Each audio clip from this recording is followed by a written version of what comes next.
नमस्कार, मैं हूं आपके साथ सृष्टि श्रीवास्तव। विक्रम अग्निहोत्री ये वो नाम है जिसने दिव्यांग की परिभाषा ही बदल रखी है, जिसने मोदी सरकार को भी कानून में संशोधन करने पर मजबूर कर दिया, जिसने बिना हाथ के कार चलाकर दिखा दिया और जिसने आज देश के दिग्गज उद्योगपति आनंद महिंद्रा को भी अपना इस कदर फैन बना दिया कि महिंद्रा ने यहां तक कह दिया, अगर आप मेरी कंपनी की कार चलाएंगे तो ये मेरे लिए बड़े ही सम्मान की बात होगी।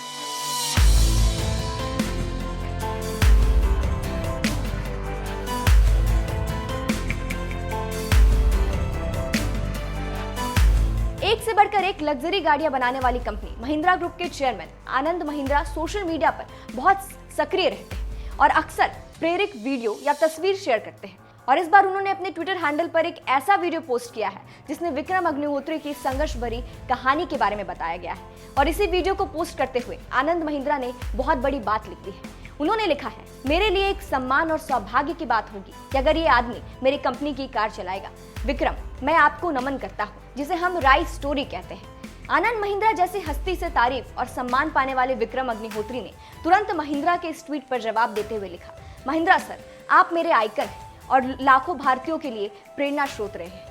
मैं अपने आइकन से तारीफ पाकर दुनिया में सबसे ऊंचाई पर महसूस कर रहा हूँ। आपने मेरी लाइफ बना दी। मैं बयान नहीं कर सकता हूँ कितना आभारी हूँ।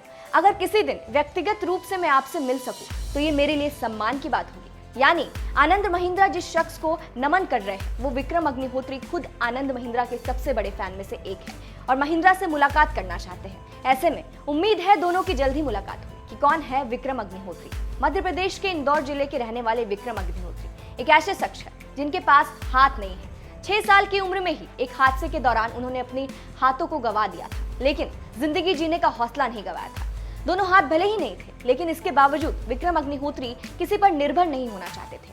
वो आत्मनिर्भर बनने के लिए हालातों से मजबूती के साथ लड़े और दोनों हाथ ना होने के बावजूद भी पैरों से पढ़ाई लिखाई कर मास्टर डिग्री हासिल की। इसके बाद उन्होंने कार ड्राइविंग सीखने के बारे में सोचा और ड्राइविंग स्कूल पहुंच गए, लेकिन दोनों हाथ नहीं होने की वजह से कोई भी ड्राइविंग स्कूल उन्हें सिखाने को तैयार नहीं हुआ। जिसके बाद विक्रम अग्निहोत्री ने खुद ही ऑनलाइन वीडियो देख कर ड्राइविंग करना सीख लिया।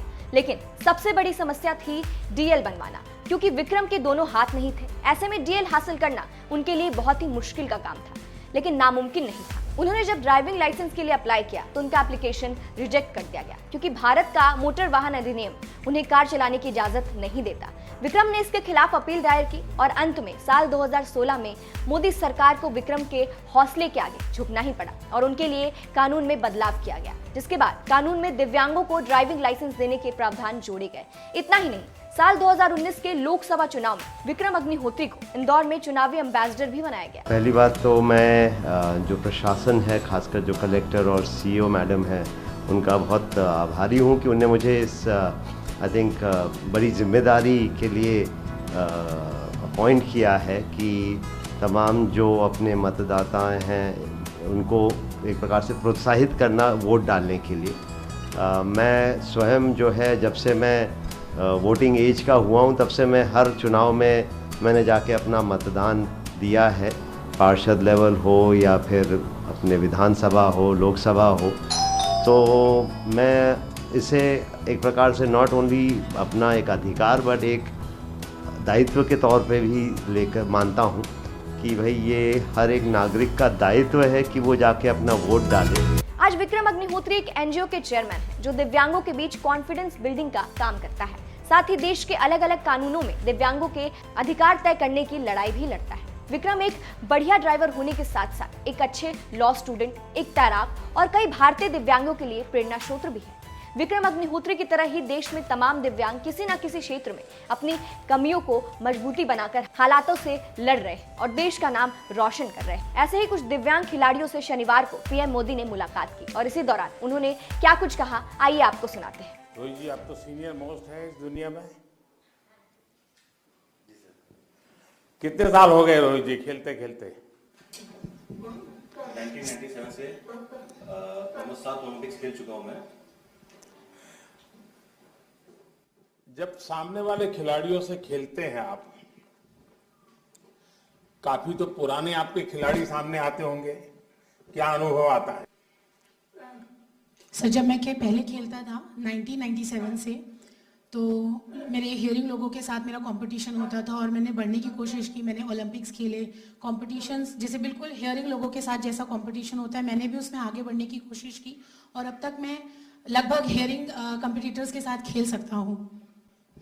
अच्छा रोहित, खुद के विषय में बताइए, इस क्षेत्र में कैसे आए, शुरुआत में प्रेरणा कितने दी और इतने लंबे समय से जी जान से खेलते रहना, कभी थकना नहीं।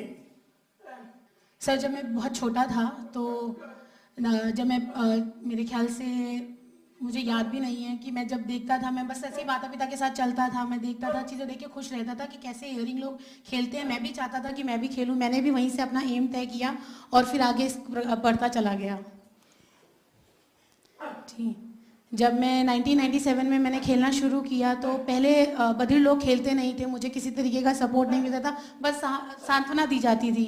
मेरे पिताजी इसमें बहुत सहयोग करते थे, खाना पीना, जूस, जो भी डाइट चाहिए होती थी उसका बहुत ध्यान दिया करते थे। भगवान की बहुत कृपा रही है, तो मुझे भी बैडमिंटन से इसीलिए बहुत प्रिय है।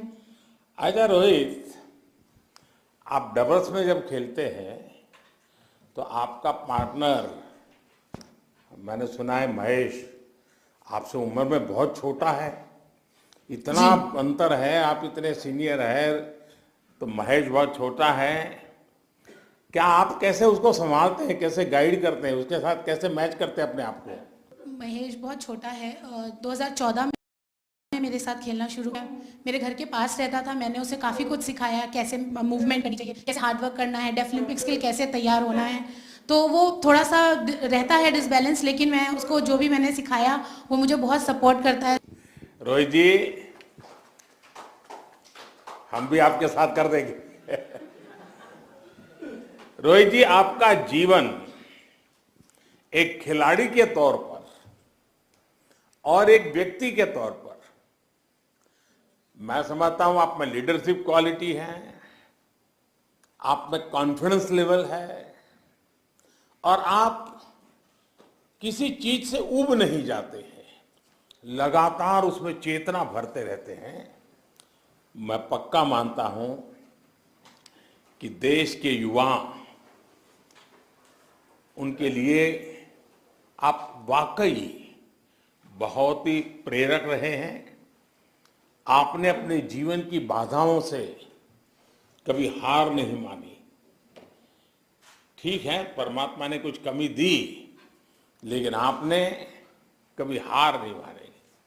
आप पिछले 27 साल से देश के लिए पदक जीत रहे हैं और मैं देख रहा हूं कि आप अभी भी संतुष्ट नहीं है, कुछ न कुछ करने का जज्बा है जी।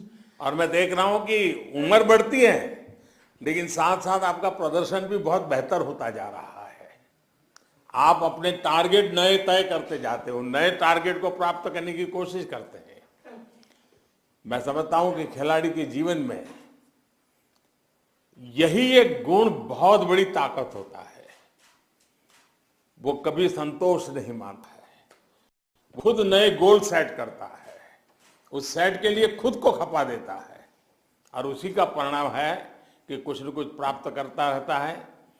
मेरी तरफ से, पूरे देश की तरफ से रोहित को बहुत बहुत शुभकामनाएं और बहुत बहुत बधाई देता हूं।